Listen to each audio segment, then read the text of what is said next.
नमस्कार दोस्तों। आज हम शंकराचार्य जी की जयंती, 4 मठों की स्थापना और देश की सांस्कृतिक और आध्यात्मिक एकता के विषय में जानेंगे। गंगोत्री और यमुनोत्री मंदिरों के कपाट खुल चुके हैं और 25 अप्रैल को केदारनाथ धाम के भी कपाट खुलेंगे।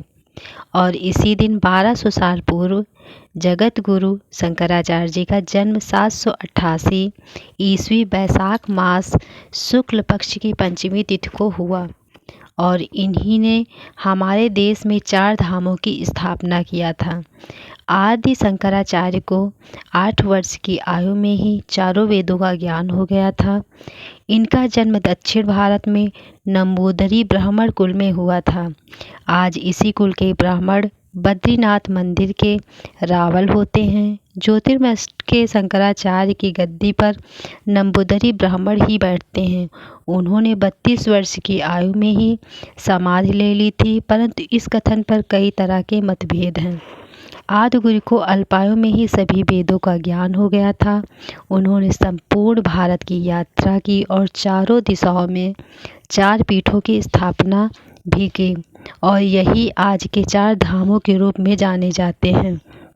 शंकराचार्य जी ने गोवर्धनपुरी मठ, जिसे जगन्नाथपुरी, श्रृंगेरी पीठ, रामेश्वरम, शारदा मठ, द्वारिका और ज्योतिष मठ बद्रीनाथ धाम की स्थापना की। भारत की सांस्कृतिक और आध्यात्मिक एकता के लिए आदि गुरु ने विशेष व्यवस्था की।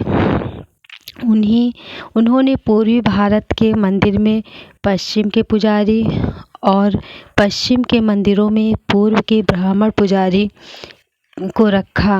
उत्तर भारत के हिमालय में स्थित बद्रीनाथ धाम मंदिर में दक्षिण भारत के पुरोहित और दक्षिण भारत के मंदिर में उत्तर भारत के पुजारी को रखा। इससे भारत के देश चारों दिशाओं में सांस्कृतिक और आध्यात्मिक रूप से एकता के सूत्र में बंध गए।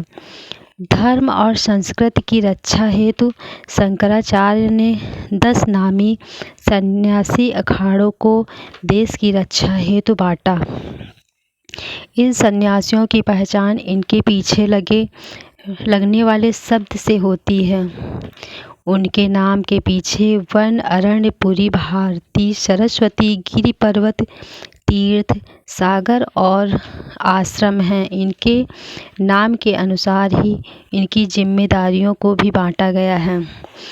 वन और अरण्य नाम वाले सन्यासियों को जंगलों में रहकर धर्म और प्रकृति की रक्षा हेतु, पुरी, तीर्थ और आश्रम नाम वालों की मठों की रक्षा करेंगे।